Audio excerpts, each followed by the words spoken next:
Hello, I'm Garry Shrum from the Music and Entertainment Department, and we're here today to talk about the David Swartz vinyl-only collection and some of the rarities within. And I'm here with my buddy Pete.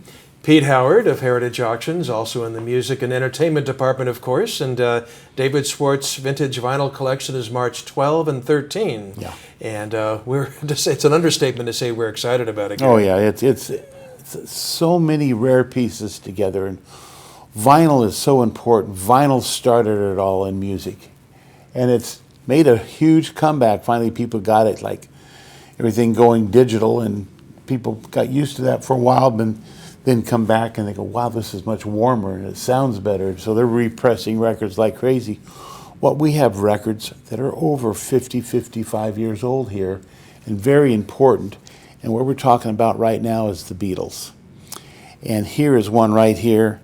This was a promotional record and sleeve that came out at the beginning when the Beatles just first hit the airwaves, late 63, early 64. And this went into DJ's collections and or the radio station's collection. And it was unique because it was a special sleeve and record indicated by not for sale promotional copy. And to have one of these to come up for sale is very difficult and very rare.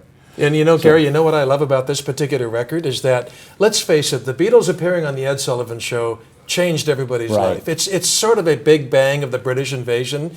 Not sort of, it is. What's amazing about this sleeve is it comes before that. They appeared on the Jack Parr Show, which nobody saw that I know. I've never had anybody say. Most people don't even know. Yeah, that's right. But this says, coming up, Ed Sullivan, February 9th. That's like saying, I mean, nobody told us the Big Bang was coming up. It just happened. And yet here it is, the British invasion, the Beatles' Big Bang. It's still to come. That's why I love the earliness of this American sleeve. And that information coming to the DJs at that time, they were hoping for the DJs to, capitalize on this information. Mm-hmm. And a lot of them got it. They heard it, said, well, this is something special. Then some DJs didn't get it.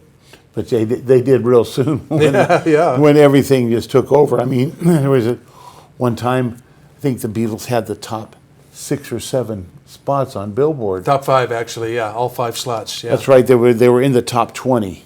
Yeah. There's 2 more other right. ones. Yeah, that's right. That's right. My mistake. Yeah. But this is in auction. You can go on ha.com right now and bid on it. It's a really great piece in an amazing condition.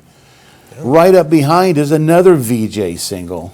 And promo-only sleeve. And this is the promo-only sleeve for the EP that was their souvenir of their American tour sleeve.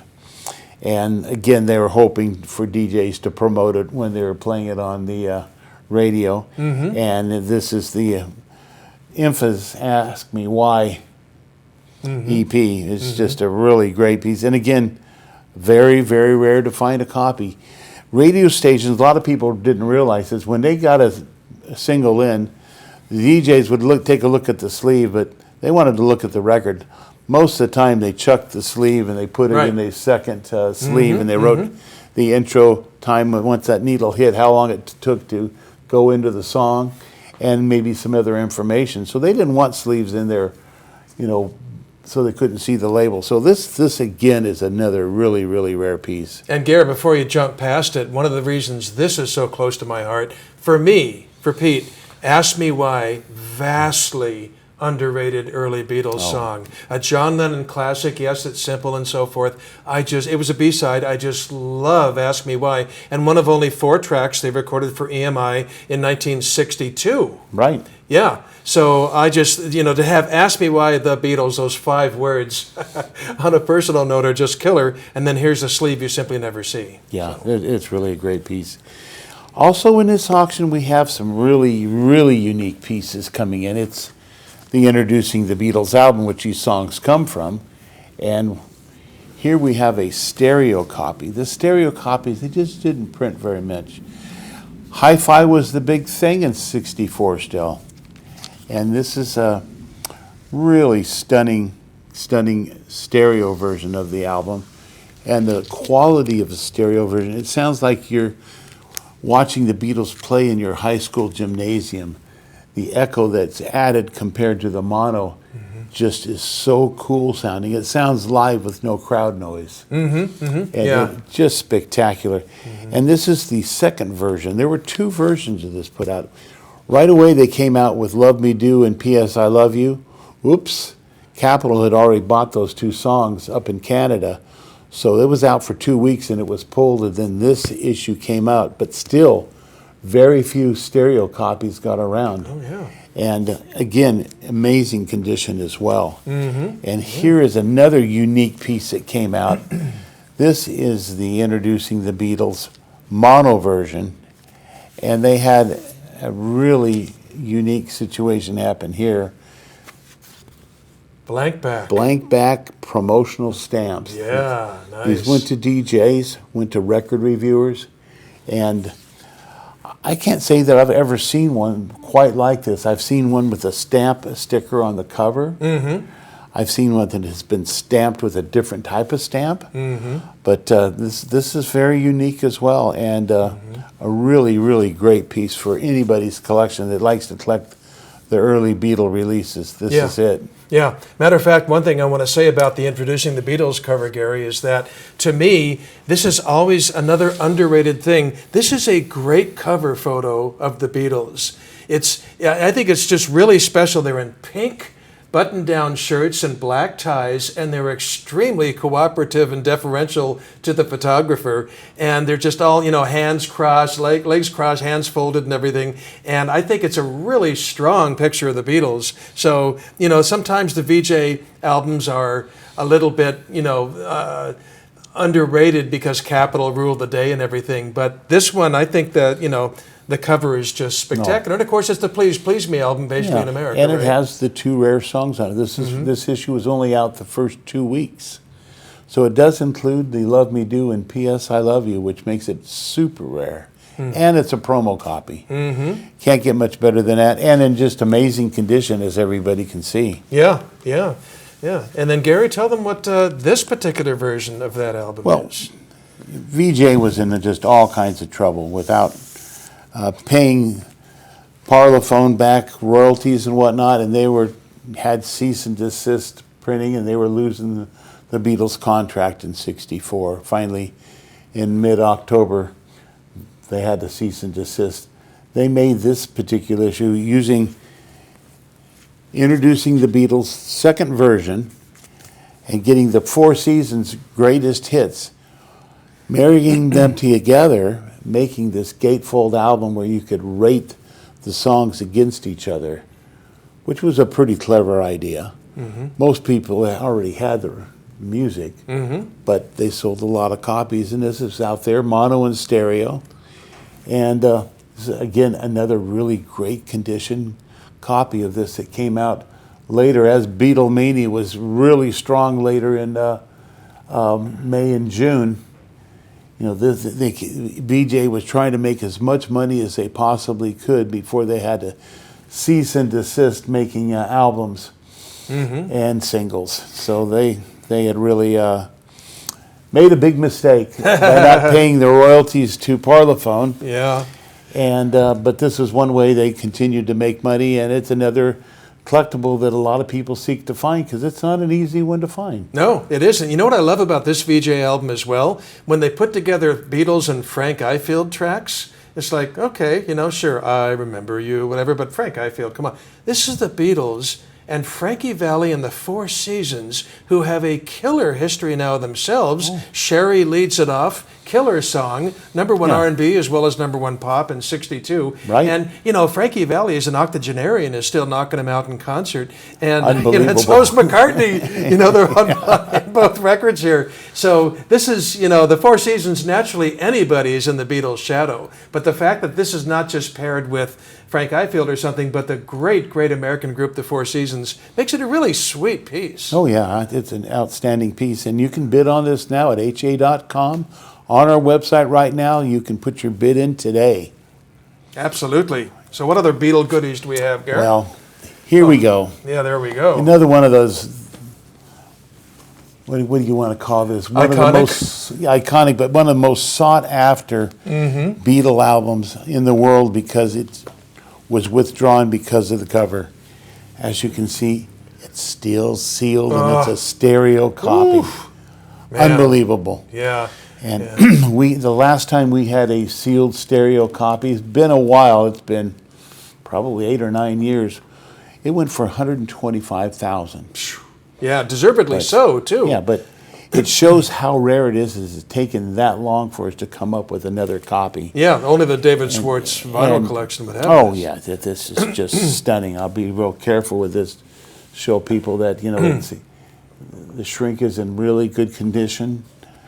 The corners are in really amazing condition as well. Little knock on the corner here, not bad at all for something 55 years old. And we're pretty excited about having this in the auction. And, it was only issued in the U.S. and a couple of copies got issued in the Canadian market, which they were pulled the same day they came out, but they got out of the plant. So there's a couple copies knocking around, but this didn't come out in Europe. This didn't come out in Japan or Asia or Australia, just in the U.S. And here's an unopened copy all these years later, and it can be yours if you go to ha.com and put your bid in for this. Like I said, the last one went for $125, and this is another stunning piece from the David Swartz auction. And good luck. Good luck. It has those 3 magical S words: still, sealed, stereo. Yes. Those 3 S words are just, when a butcher cover, comes up, if you've got those 3 words attached to it, it's like over the fences. Absolutely. Sky's the limit. So, rare opportunity. It just doesn't happen. Yeah. Stunning piece. The only ones that exist are in elite collections that aren't going anywhere. We come up with a really, really unique.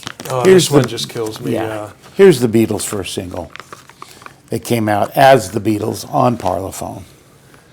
As you can see, it also comes with a Frank Caiazzo LOA that certifies that these are the autographs of the Beatles.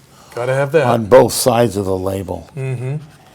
George went signed this side of the label. And you got the other 3 on this side of the label. So the Beatles signed the actual red Parlophone record label. Just, Gary, I've got quite an imagination. I'm proud of my imagination. But you have to have a real special imagination to try to picture 1962, a record store, and John, Paul, George, and Ringo lined up at a long table, right? And Brian Epstein was there, and maybe Neil Aspinall by that point. And, fans buying the record and walking it down the table as each Beatle autographed the label. I've seen a picture of them in this one little shop, and they're sitting on a stair steps going up. Oh. And so the kids are there handing them up to them while they're walking by in a line, in a queue. Yeah. And